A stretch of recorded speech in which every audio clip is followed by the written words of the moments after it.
The first thing you need to do is to pull up your browser and head over to obsproject.com. Link is in the description below. OBS Studio is essentially an open source software, which basically means it's free to use for your video recording and streaming needs. So go ahead and download the software according to your OS, and in my case, it's Mac. After you have downloaded it, just follow the steps to install and launch the OBS. Before I take you through the interface, OBS is basically a visual mixing software where you have full control to your visuals. I'm talking about scaling, designs, movements, incorporation of overlays, and many more. Let's go ahead and switch on the studio mode so it's easier to understand. Over here at the bottom left hand corner, you will see scenes. This is basically your composition or pre-designed templates.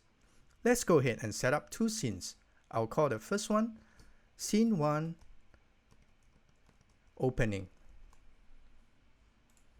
and the second Scene 2 Introduction.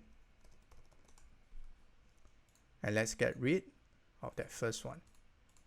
So here we have two scenes set up. There are no limits to how many scenes you can create. If you have a 3 hours long stream, which I won't recommend, you can set up as many scenes as you need, just to help you with your program flow. Now, over to the side, you will see sources. There are tons of capturing options, but let's start by giving it an interesting background. To add an image overlay, simply click on the plus sign and select Image. Here, you can browse for your image. And in my case, it's called Background for Speaker. And there you have it, a background for your stream. You can do it in this method, or you can simply drag it from your computer. One thing to note at this point is that OBS links the files to your computer instead of importing them. As such, if you move location of the files, it will simply turn black or empty, like this. Here. So now that we grasp the concept, let's go into transforming your webinar. Transforming your webinar will require seeing the speakers themselves, as most of them are presenters, and we are based in separate locations. We will have to capture the conversation through software like Zoom or StreamYard. Let's try StreamYard in this case. StreamYard is a video hosting software with a lot of overlay controls, which we won't cover today. In here, I've already pre-set up two scenes, OBS and SlideShare. The good thing about StreamYard is that you can open multiple sessions at once.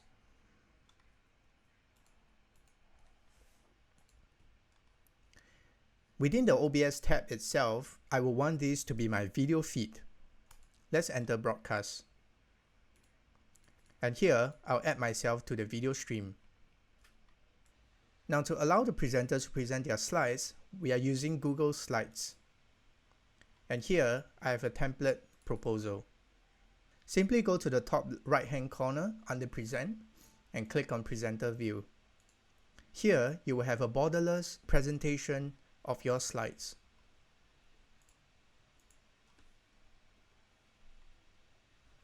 Back to StreamYard, and in my SlideShare tab, I will not add myself into the stream, but instead I'll do a screen share. Here, under Chrome tab, simply click on the Google slide which I have just shared. Here, one thing to note is that I will want to break out these two windows into separate windows itself. And let's head back to OBS. I'll simply click on the plus sign again and select Window Capture. And the first one, I'll want to select myself. And I'll add another window capture for my slide.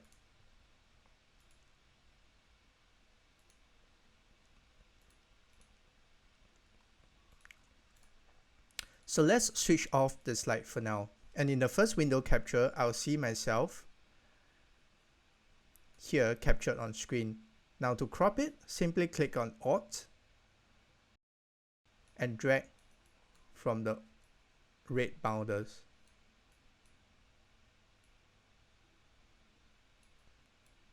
Now you can simply scale it down and move it anywhere along the screen. And here I'm going to place it on the top left hand corner. Now let's switch on our slides. Here in the same method, hold down Alt and simply crop it neatly to your presentation slide.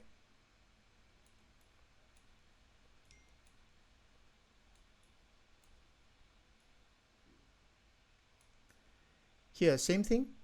You can scale up and down according to what you need. Now let's place it on the bottom right hand corner. And there I have a presentation in this particular layout. You can simply arrange your layers just like how you will in Photoshop.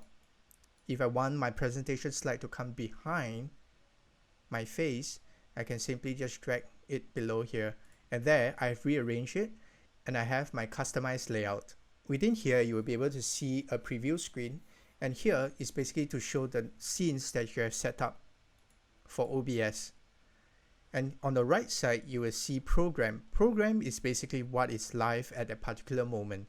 So in the center you will see preset transitions. OBS offers 3 different types of transitions. One is a hard cut, one is a fade, and one is simply fade to black. Now to audio. Because you want to capture a conversation from StreamYard or any other video conferencing platforms for the matter, you need OBS in this computer to recognize an audio source. This simply means you need to route your audio from your computer speaker back to your computer microphone. To do that, we make use of this software called iShowU. Within iShowU itself, just simply download the installer according to your OS versions. Here you'll see a bunch of instructions that will show you how to set up iShowU. Now back to OBS. To simply change your video source, go ahead and click on this cogwheel and go to Properties. Within here, you'll be able to select the devices for the audio input, and in my case, I'm using an external device. And there you have it. Now to set up your streaming, simply go to Settings, under Stream, select the services that you want to. There are tons of it, which you can select from. And in this case, we'll just go to YouTube. Within YouTube itself, you will be provided with the stream key. Simply punch in your stream key and click OK. And when you're ready to stream, go to Start Streaming. And according to your program flow, you can simply set up the scenes based on what you need. And on Preview, you'll be able to see what's coming up next according to your selection. And there you have it. What I've shared with you are just some of the functions that OBS offers. And I hope it has been useful for you, and I look forward to seeing you soon.